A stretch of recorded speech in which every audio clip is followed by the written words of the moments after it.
একবার কাছে যাচ্ছি, আপনারা ভিডিওটা টানবেন না, ঠেলা দিবেন না, কথাগুলো শুনবেন। আসসালামু আলাইকুম ভাইয়া। ওয়ালাইকুম সালাম।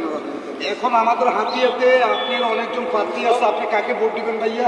আমি দেবো বিএনপির প্রার্থীকে, আমি দেবো শামীম সাহেবকে। আমি তারেক যে এদেশে আমাদের শ্রমিকদের জন্য সিএনজি আনছে, ঠিক আছে? তারেক যে খুবই মনোযোগ দিয়ে শোনেন, দেশের মানুষ আপনারাও শোনেন। এই সিএনজি আনাতে আমরা অনেক শ্রমিক ভাইরা আমরা চালাই, সংসার চালাইতেছি। আমি এই আশা রাখতে পারি বিএনপি সরকার আবার ক্ষমতাতে আসলে সিএনজির দাম আর একটু কমবে। আচ্ছা, আলহামদুলিল্লাহ আলহামদুলিল্লাহ। আমি আরেকটা ভাইয়ের কাছে যাচ্ছি, উনি কি বলে দেখি। আসসালামু আলাইকুম ভাইয়া। আপনি আমাদের হাতিয়াতে অনেকজন প্রার্থী আছে, আপনি কাকে ভোট দিবেন ভাইয়া?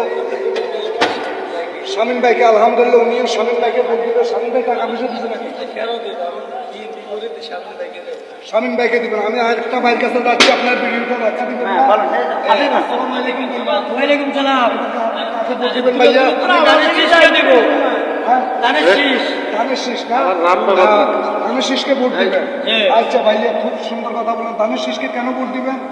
আমি বিএমপি করি হিসাবে আমি ধানের শীষকে আপনি তারেক রহমানের দল করেন, বিএনপিকে ভালোবাসেন, এই জন্য আপনি ধানের শীষকে ভোট দিবেন। কাকা এদিকে আসো, কাকা এদিকে আসো, এদিকে আসো। আসসালামু আলাইকুম কাকা। আপনি ভোট দিবেন কিসে কাকা? তোরে বলুন কাকা, এদিকে নি বলেন, আপনি ভোট দিবেন কিসে কাকা? ধানের শীষে। আপনার বাড়ি কোন জায়গা কাকা? বয়সর আলী বাজার। আলহামদুলিল্লাহ।